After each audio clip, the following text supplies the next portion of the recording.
Et de la matinale. Sur la première. Bonjour Sylvain Ons. Bonjour. Vous êtes donc le président de la FCPE, la Fédération calédonienne des parents d'élèves. Premier sujet qu'on voudrait aborder avec vous ce matin, c'est les mesures prises par la province Sud. Elles ont été votées en début de semaine, notamment un couvre-feu pour les mineurs de 22h à 5h du matin, avec une main courante transmise au parquet et aux services sociaux. Quelle position défend votre organisation par rapport à cette mesure ? Sur le fond, on trouve cette mesure nécessaire, on va dire, pour ces enfants qui sont souvent dans la rue entre effectivement 22h et 5h du matin. Ils ont rien à faire dans la rue, mais surtout on constate qu'ils sont de plus en plus jeunes dans la rue. Aujourd'hui, les mineurs, quand on parle de mineurs, c'est souvent des gamins entre 10 et 15 ans, je veux dire, et plus souvent entre 12 et 13 ans, qui sont dans la rue. Et le groupe fait que, quelque part, on va avoir tendance à commettre des délits souvent irréparables qui vont les conduire là où il ne faut pas. Et donc cette mesure qui va permettre de signaler au procureur de la République tous ces gamins qui sont la nuit hors de leur domicile familial va permettre, à mon avis, peut-être de canaliser un peu ce problème parce qu'il est de plus en plus important. Et donc, on est quand même en phase avec cette décision qui permettra un peu à l'instar, si vous voulez, de ce qui se passe pour l'absentéisme dans les établissements scolaires, de canaliser un peu ce problème. Autre mesure prévue par la province Sud, c'est la suspension des allocations familiales pour les parents. Si jamais on estime qu'ils sont défaillants, là par contre vous êtes plus mesuré. Oui, on est plus mesuré parce que pour de nombreuses familles, souvent en précarité, c'est une source de revenus non négligeable. Oubliez que dans certaines familles, c'est la seule ressource en fait. Quelque part, le papa travaille épisodiquement, la maman, souvent, elle ne peut pas travailler. Et donc, ces allocations familiales constituent un seul revenu, leur seul revenu. Donc, les supprimer, c'est un peu l'idée qui avait été exprimée à l'époque pour l'absentéisme, justement, dans les établissements scolaires, c'est de toucher aux allocations familiales. Donc là, on est plus mesuré quand même. Il faut bien penser que pour certains, c'est quand même assez... un gros souci, quoi. Et pour vous, ce ne serait pas quelque chose d'efficace ? Pas forcément. Pourquoi ? Vous savez, dans la plupart des cas, les enfants qui sont dans la rue, les parents, ils sont complètement dépassés, ils sont complètement débordés. En fait, c'est plus une action vers les parents qu'il faut faire pour les aider à maîtriser leurs enfants qui aujourd'hui n'écoutent plus personne. Je veux dire, la plupart du temps, les parents, ils n'existent plus, ils les envoient promener, ils disparaissent 3 jours et puis on les retrouve au commissariat après avoir commis un délit souvent grave. Et donc, c'est pas forcément... je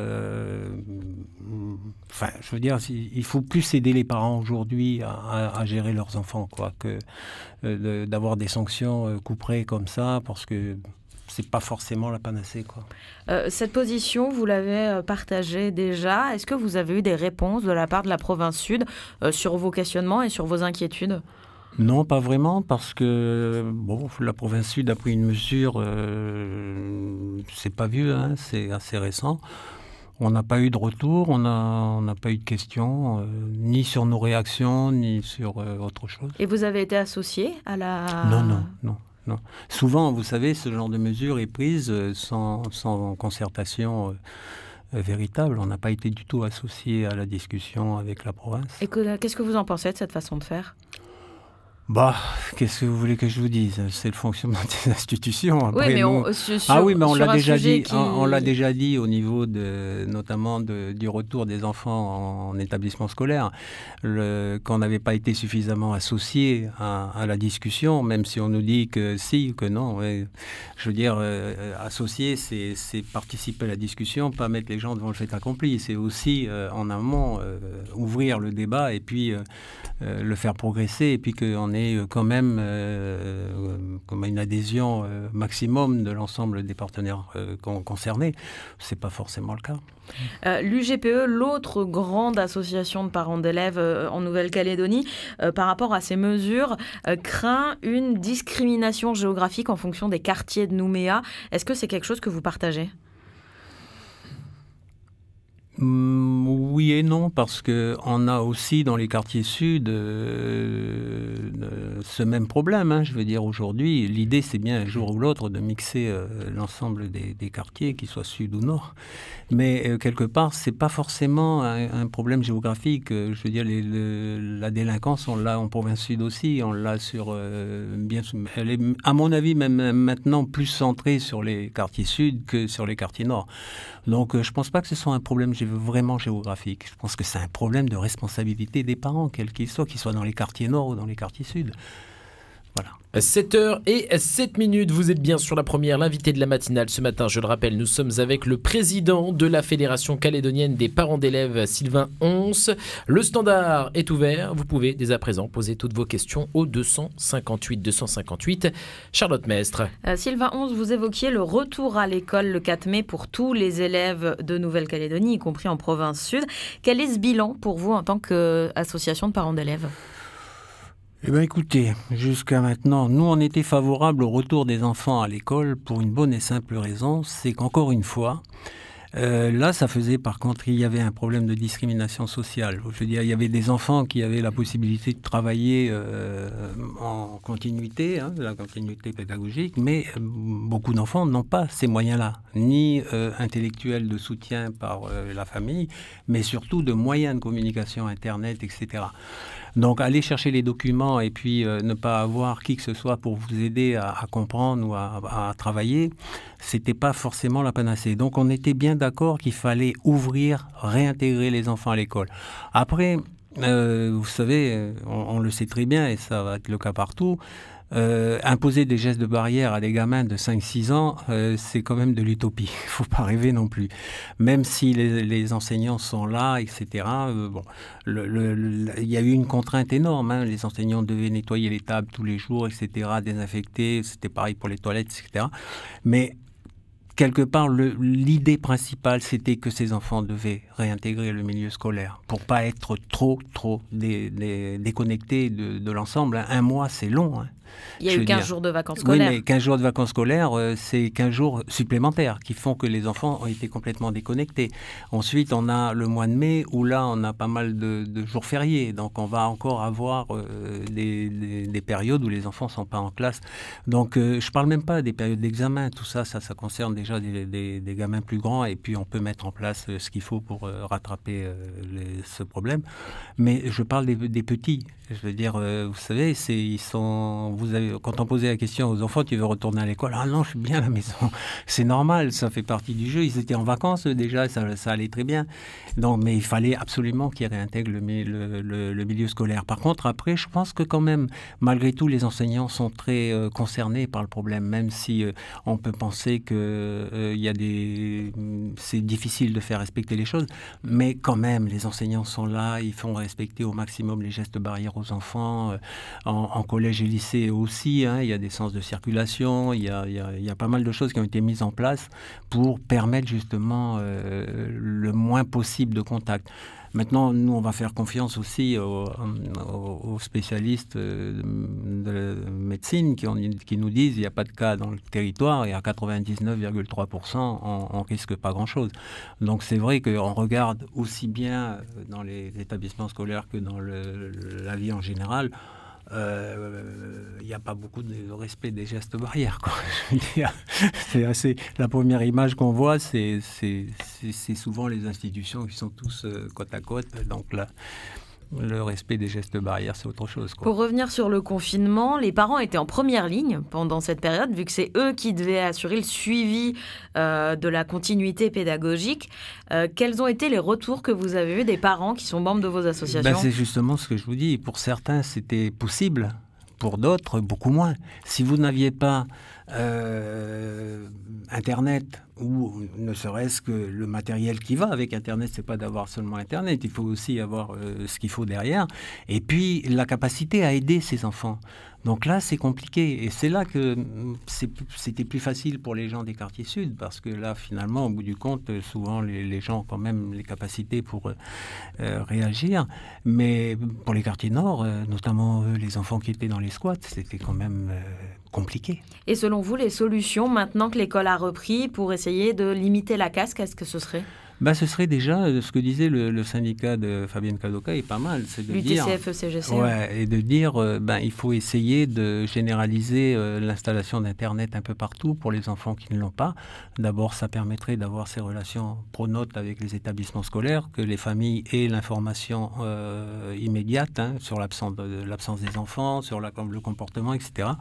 Et donc ça, ce serait vraiment une des solutions à mettre en place. Bon, c'est vrai que ça a un coût, c'est pas négligeable. Mais quelque part, ça permettrait de réduire un peu cette fracture, quoi. On parle aussi d'allègement des programmes scolaires, de refonte peut-être du calendrier scolaire. Quelle est la position de votre association ? Refonte du calendrier scolaire, vous savez, c'est un problème récurrent, le calendrier scolaire. Non, mais là, pour cette année, il y a plein de cours. À mon avis, on en avait discuté, on s'était dit on va réduire d'une semaine les vacances là et l'hôtel. Mais bon, à la limite, à mon avis, si les choses se font normalement, il n'y aura pas besoin de trop bousculer les choses. Il va falloir par contre être vigilant et bien suivre les enfants. Je crois qu'à l'heure actuelle, les choses sont entrées dans la normale. Les programmes sont assurés. Il n'y aura pas forcément, il n'y a eu véritablement que 15 jours de perdu. Donc, c'est pas irrattrapable. Et donc, cette crainte, quels sont les ressentis des enfants ? Vous êtes une association de parents d'élèves, donc vous avez des enfants. Les parents qui font partie de vos associations, comment leurs enfants ont ressenti cette période et ce manque d'école ? Apparemment, en majorité, les enfants étaient contents de retourner à l'école. Ils attendaient ce retour parce que finalement, c'est pas facile de vivre à la maison avec papa, maman. Et donc, ils étaient bien contents de retourner à l'école. Et puis, bon, je vais vous dire autre chose, que au moins, ces gestes barrières ont eu un avantage. C'est de permettre de retrouver un minimum d'hygiène dans les écoles, d'apprendre aux enfants à se laver les mains, d'apprendre aux enfants à respecter les toilettes, d'apprendre beaucoup de choses qu'on avait oubliées jusqu'à aujourd'hui. Et donc là, au niveau du ressenti des enfants, à travers ce que nous disent les parents, c'est qu'ils étaient bien contents de retourner à l'école. Ils attendaient ça. Quel va être le travail de votre association, de votre fédération pour les mois à venir ? D'être vigilant. Comment ? De regarder ce qui se passe au travers des établissements scolaires, de savoir s'il n'y a pas trop d'enfants qui sont un peu pas mis sur le côté, mais qui n'arrivent pas à suivre. Et puis, notamment au niveau de ce contrôle des mineurs, d'être vigilant aussi, pour pas qu'il y ait de dérive, ou trop d'exagération.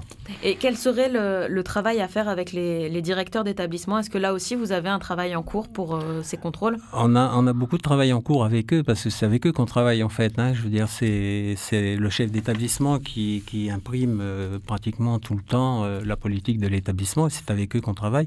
Et bien entendu, même en dehors de cette réglementation qui vient de sortir, les chefs d'établissement travaillent énormément avec les parents d'élèves, justement, pour leur faire prendre conscience qu'il y a des problèmes, et souvent pour qu'on puisse les aider. Cette interface entre chef d'établissement et parents d'élèves est essentielle. Et donc les prochains mois, ça va être de la vigilance et du travail ? De la vigilance, du travail, et puis surtout de surveiller que les examens se passent dans de bonnes conditions, qu'il n'y ait pas trop de soucis, qu'on n'ait pas encore de mise en cause en fin d'année sur les examens principaux, et voilà, que les programmes ont été revus tel qu'il devait l'être en fonction de cette perte de scolarité. Et donc, en général, le vice-rectorat là-dessus est assez ouvert. On n'a pas trop de soucis avec le vice-rectorat, au contraire. Sylvain Ons, président de la FCPE, la Fédération calédonienne des parents d'élèves. Merci d'avoir été notre invité ce matin. Merci à vous. C'était l'invité de la matinale. Sur la première. C'est pas trop tôt ? C'est pas trop tôt. Avec Nico sur la première.